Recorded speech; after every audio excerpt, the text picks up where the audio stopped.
ક્યાં પૈણવા જાવું તમારે એકલા એકલા જ્યારે હોય ત્યારે કસરત કરવા બેસી જાવ. કોકવાર ઘરવાળી નહીં કહેવાય કે હાલ તું વાલી બેસ. તારે કરવી છે. હા તો બેસ અને લપ ન કરતી, ખાલી કસરત ને યોગા જ કરજે, બીજું કઈ ન કરતી. બે જાય અહીંયા નો કરાય તો બેસું એકલો એકલો કરું. ના પણ શું છે આમ બેહાય. એક તો તારા બટકા પગ છે ટીંગુ, અને એમાં એવી રીતના હરખી બેસ આખી. લ્યો હું કરતો તો ને એને કપાલ ભાતી કહેવાય. હાય હાય તો મને વેલું કહેવાય ને, મેં તો ભાત હમણાં જવા દીધા, થોડાક જ જોતા આવ કહેવાય નહીં. કપાલ ભાતી, યોગા, કસરત કરવાની. ખાવાના નામ લેમાં કોકવાર તો ખાવાના ને સાઈડમાં મૂકીને કઈક નવા ટોપિકમાં આવ. જ્યારે હોય ત્યારે નામ જ એવું બોલો તો પછી હું કરું? મને કેતા કઈ નહીં, હાલો બોલો. જો નાકેથી શ્વાસ લેવાનો અને પછી અહીંયા પેટથી ઝટકો મારવાનો. આનાથી છે ને આ પેટની ગડબડ હોય ને એ ક્લિયર થઈ જાય, પેટની તકલીફો હોય એ ક્લિયર થઈ જાય. એટલે આ કરવાનું બરાબર. કમસે કમ 100 ઝટકા મારવાના એક ધારા. તું 10 મારજે, 20 માર થાય એટલા કરજે. જો હું બતાવું અંદર કરી જા. તો મને તમે તો કીધું કે જો પણ જો એટલે આ નોર્મલ છે કઈ આમ ઘરી નથી જવાનું કઈ. બોલો કર ચાલુ. હું બોલું કર ચાલુ કઈ. હું કઈ કરું તો છું. હાલ એ આ હું કરે છે?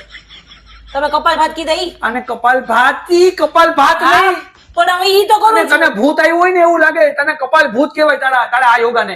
કપાલ ભાતી નથી. આ કોકને ઠૂક્યું હોય મોઢા ઉપર એવું લાગે સામે બેઠો હોય ને એની ઉપર. તો હું કરું બોલો? મોઢું બંધ કરી. હા એ મોઢું બંધ રાખવાનું. આમ ન કરે. આવું કોણ કરે યોગા કસરતમાં? શાંતિથી કર બેઠા બેઠા. જો હું કરું છું. ઓકે હા કર.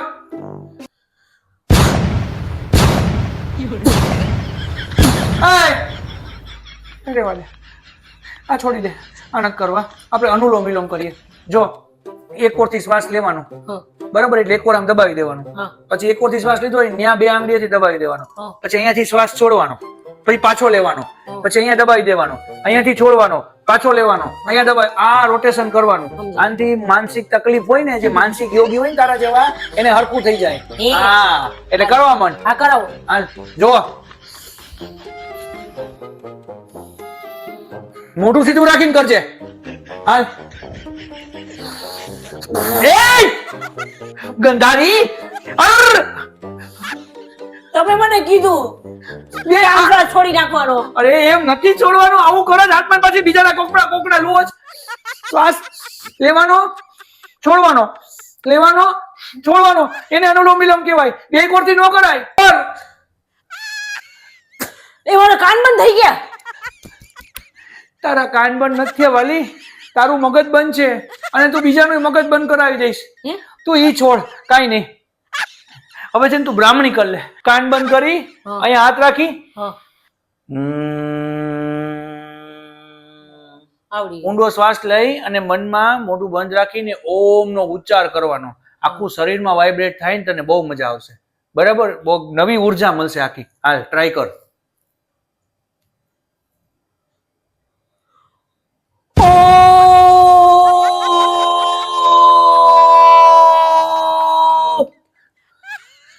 રેવા દે.